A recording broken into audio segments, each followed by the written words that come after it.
E aquele primeiro ano da minha saída, eu sofri tanto. Eu fui massacrado. Não conhecia nada. A música que eu ouvia era Cassiano e Lauriette, Diante do Trono e Renascer Praise. O cantor Rodolfo Abrantes revela como foi seu início e transição para o mundo evangélico, da sua saída dos Raimundos para a nova banda Rodox.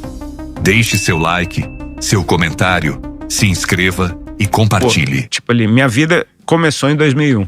O Rodox, Tom Capone, você me disse que ele ficou meio enciumado, talvez, pelo Raimundos fazer um disco sem ser com ele. E aí ele traz você pra Warner. E como que foi pra ti? Porque são outras músicas, imagino que a forma de compor, o propósito de compor, muda tudo, né? Muda tudo. Como foi, cara, recomeçar? Cara, muito, muito doido, né? Eu lembro que assim, quando eu me converti, o meu contato com música cristã era com música bem congregacional, aquela música que se faz dentro de igreja. Você não conhecia Catedral, por exemplo? Não conhecia nada.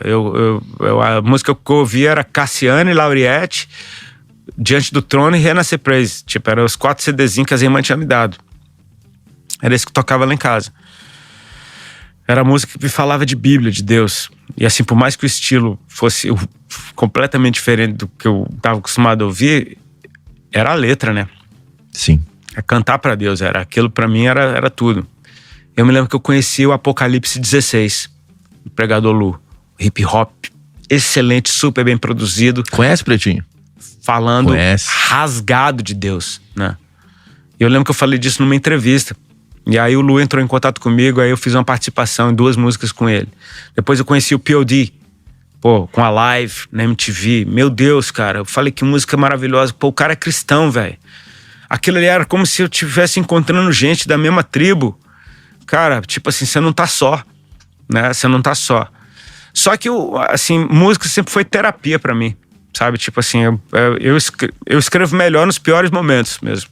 É claro que eu amo escrever feliz, mas quando eu tô sofrendo, é quando a caneta vem com força, sabe? Parece que teu coração espreme, sai um azeite mais, né? Sai algo mais substancial. E aquele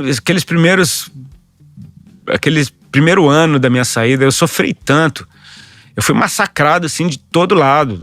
O Pânico fez Ainda bem que não tinha internet. Se tivesse, era uma semana só, né? Também. Como não tinha, uma revista saía no mês, a outra só sai no mês seguinte. Ainda tava falando da resposta da primeira. E aí o Raimundos primeiro ele acabou, depois ele voltou um mês depois com um álbum chamado Éramos 4, comigo na capa, e a música de trabalho é uma música que eu escrevi, que eles gravaram como se fosse pra mim. Sanidade, entendeu? Falando, você não sabe o que dizer, E aí eu venho com o Rodox já na cola, então é muita notícia em cima do mesmo bolo, sabe? Se eu fosse tivesse uma mente um pouquinho mais empresarial, eu segurava o Rodox 1 ano, 2... Deixa a poeira baixar, deixa o povo parar de te odiar tanto, vai odiar só um pouquinho, faz depois, né? Mas o que acontece? Aquele sofrimento, cara, foi saindo música, velho.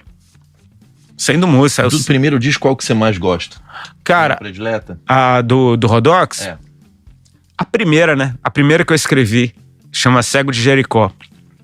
A tal música da Porta que a gente acabou... Aquela é nível raso, já é da minha carreira solo. É pós isso daí. Você me tranquilo.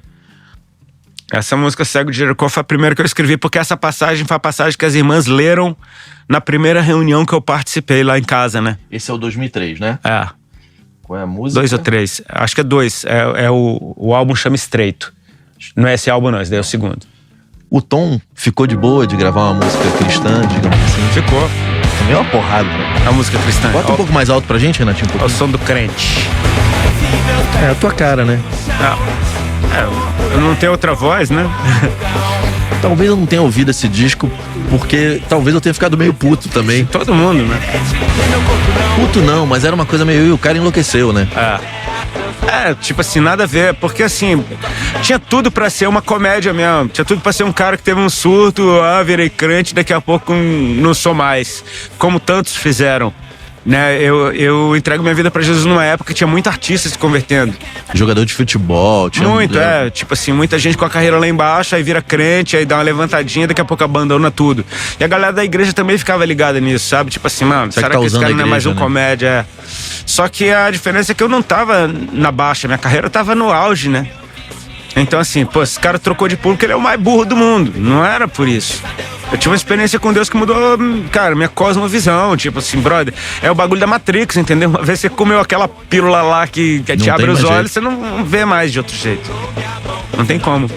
Como que foi, tipo, entrar em estúdio com o Tom nesse processo aqui? Porque não era uma banda, né? E você é acostumado a trabalhar com banda. Era mais solitário o processo, era muito solitário. Você sentiu a falta dos caras? Tinha o Bob ali, que o Bob tava sempre comigo. O Bob era amigo nosso desde a época do Raimundos. Viajava com a gente, fazendo foto e tudo. E ele tinha um estúdiozinho na casa dele, que ele gravava música eletrônica. A parada dele ele era DJ, né? Então, assim, esse cara era o mais próximo de mim. O Fernandão, eu conheci ele no estúdio praticamente, né? Que ele foi pra gravar as baterias. E, cara, por acaso, é um dos bateristas mais incríveis que eu já vi na minha vida. Você falou que o Tom disse pra você que, chama o cara é um monstro. Pro som que você quer fazer, não tem ninguém melhor do que ele. Ele falou, eu gravei ele, é inacreditável o que esse cara faz dentro de um estúdio. Tipo, é um absurdo. E aí, cara, chegou o Fernandão, montou a bateria lá. E foi louco, porque Cego de Jericó, acho que foi a primeira música que ele gravou. Ele não tinha ouvido nenhuma música. Ele tinha ouvido Olhos Abertos, que foi a demo que eu mostrei pra ele dentro do carro. Ele não conhecia nenhuma música. Eu tocava música na guitarra pra ele, ele ficava fazendo as anotações doidas ali dele. Vamos tocar? Beleza. Essa bateria que você ouviu aí agora é o primeiro take.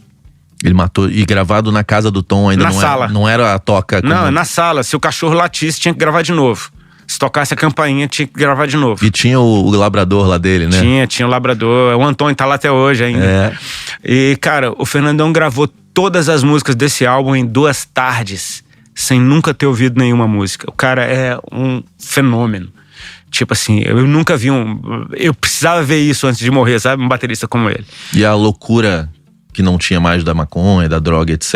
Mas no som, você continuou buscando. Como que foi buscar a loucura sem ter a cara, bebida, o som do Rodox, ele de certa forma, ele saiu assim por conta do grito, né? O desabafo.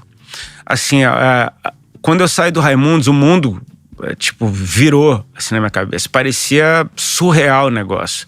Ligar a MTV e a MTV tá fazendo enquete com as bandas, perguntando o que é que eles acham que aconteceu comigo. E aquela galera que você vê sempre em aeroporto, em festival, todo mundo, e aí, tocando bastante, isso aqui, todo mundo sorrisinho pra você. Ver esses caras descendo além em mim, isso machucava pra caramba. Tá assistindo TV, aparece um artista tal, que eu não vou falar o nome, que tinha me chamado pra fazer uma surf trip 2 meses antes. O cara tá me detonando na TV, todo mundo me detonando. Cara, você tá só. Você começa a falar, brother, eu tô realmente ferrado. Tipo assim, não tem ninguém. Eu casei 1 mês depois de eu sair do Raimundos. Eu não tinha 4 testemunhas pra casar no cartório. Eu tive que ir numa igreja pedir, pode vir 2 pessoas daqui. Fui na outra igreja, pode vir 2 pessoas daqui. A gente tava pensando em chamar o porteiro. Os amigos abandonaram. Não tinha amigo, não tinha nada. Tem alguma letra desse disco que fala isso diretamente? Cara, esse disco ele fala. Você foi botando isso meio. Tem muito, é espalhado, é um monte de. Ao mesmo tempo que eu tava, cara, amando o Senhor e querendo falar dele pras pessoas, eu também desabafava, né? Eu também botava a minha... Porque o que acontece? Qualquer entrevista que eu desse, dava ruim. Eu lembro que teve uma entrevista que eu dei pra Veja, eu reli a entrevista umas 10 vezes. O cara teve a manha de colocar tudo que eu falei ao contrário. Tudo que eu falei ao contrário. Quem foi o jornalista, você lembra? Não lembro. Pô, que filha da puta. Mas foi assim... Tudo ao contrário. Ao contrário mesmo. Ao contrário, o oposto. Tipo, disse que teve uma briga. Teve briga nenhuma, tipo... Zoado. Até eu entender que, cara, não é pra eu falar nada, brother. Fica calado. Cala a boca, tudo. Sofre o dano, sabe? Então, a música era o meu único veículo onde eu podia falar sem ser interrompido, sem a minha mensagem ser adulterada. Então, cara, saiu música demais. Tipo assim, esse álbum eu escrevi ele em 2 meses. Da música 1 até a última. Tipo, velho, as letras simplesmente jorravam. As músicas, elas jorravam. Olhos Abertos, você acha que é o grito mais sangue? Olhos Abertos foi a primeira que saiu o clipe na MTV, né? Ela é bem pesada, eu toco ela até hoje. No meu show eu toco ela. Possível. Essa música eu fui meio que falando com o cão, sabe? Tipo assim, você não respira mais na minha cabeça, sabe? Eu não consigo mais parar, nem que o tempo passe, nem que arrume outro disfarce. A tua face eu já conheço e é difícil de encarar. Olho por olho, ação e reação. Quem me libertou do ferrolho já deu tua condenação. Tudo que você faz é obra de quem não tem paz. E hoje, finalmente, na minha mente, você não respira mais. É meio isso aí mesmo. É meio que eu falando pra coisa ruim que tinha em mim. É uma paulada? Ela é bem pauladinha. Não tá tocando aqui não, Pretinho. Mas tudo bem, a gente segue. E como foi? Vendeu? Cara, o Rodox... Ele aparece na época que a indústria fonográfica quebrou, né? É verdade. A virada dos anos 2000 ali, quebrou, né? Tipo, naquela época, o disco de ouro passou a ser 30 mil cópias, né? Quem vendesse 30 mil cópias já era o disco de ouro. O Rodox, ele vem numa época difícil pra caramba. E é uma banda que ninguém queria gostar, né? O povo com muita raiva de mim. Tipo... Era muito complicado. Era pouco show com pouca gente... Sabe, tipo, o Rodox... Você é acostumado com uma equipe gigante de um Raimundos mainstream, né? De repente é tudo mais econômico.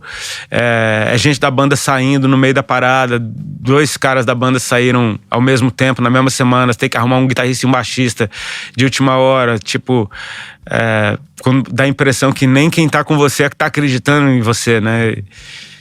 E era tudo muito volátil, né? Tudo mudando muito o tempo todo. Uma oposição do caramba. Todo mundo torcendo pra dar errado. E como que foi a relação com a gravadora? Porque o Tom faz o próximo de novo. Faz o segundo álbum do Rodox. A gente faz o segundo. E, cara... Que talvez se não fosse o Tom, talvez não tivesse o segundo. Né? Mas teve o segundo. E aí, um belo dia, recebo um telefonema da Warner. Foi até o Wagner que me ligou pra dar notícia que a gente tava sendo desligado da Warner. Ele falou, não é uma coisa só com você. A Warner Internacional, por conta da crise fonográfica, né, dos fonográficos, mandou a gente cortar metade do casting. Teve um momento ali da Warner que tinha pouquíssimos artistas. Nessa época, o Raimundos também saiu da Warner nessa época. A gente foi todo mundo embora da Warner nessa época. A Warner cortou metade do casting. Já tinha saído o segundo disco? Já tinha saído. O processo de feitura desse álbum mudou em relação ao primeiro? Você com o Tom ali em estúdio... Como que foi do primeiro pro segundo álbum Rodox? Sim, foi bem diferente, porque no segundo álbum já tinha a banda Rodox, né? Já era uma banda. Já era uma banda, e os músicos excelentes. Então, assim, em termos de música, o segundo álbum do Rodox, eu praticamente só fiz letra. Tipo assim, a música ficou bem a cargo dos caras mesmo, sabe? E tem tipo alguma tua predileta que você gosta pra caralho? Tem demais. O segundo álbum tem bastante, cara. Tem várias, né? Tem várias. Esse é o Rodox 2003, né? Isso. Esse você falou que o Álvaro produziu junto com o Wagner mais do que o Tom? Não, ali. O Wagner não. Foi mais o Álvaro mesmo. O Tom assinou, o Tom tava correndo demais. Ele tava fazendo 1000 coisas ao mesmo tempo. E como foi fazer com o Álvaro? O Álvaro também é craque, né? Não, craque demais. Era um discípulo fiel do Tom ali. Aquele ali fazer com o outro, você não vê a diferença. Segue a linha de Costa Segue a linha, segue a linha, é bem legal.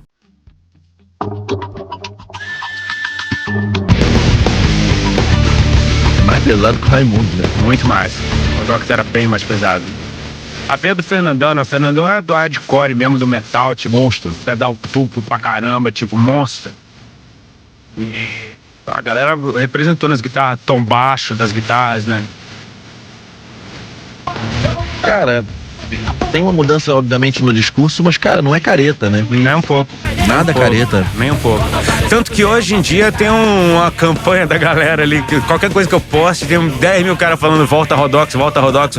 Tipo assim, é uma banda que, cara, teve 2 álbuns, um momento super difícil, cara. Essa pode voltar algum dia, não pode?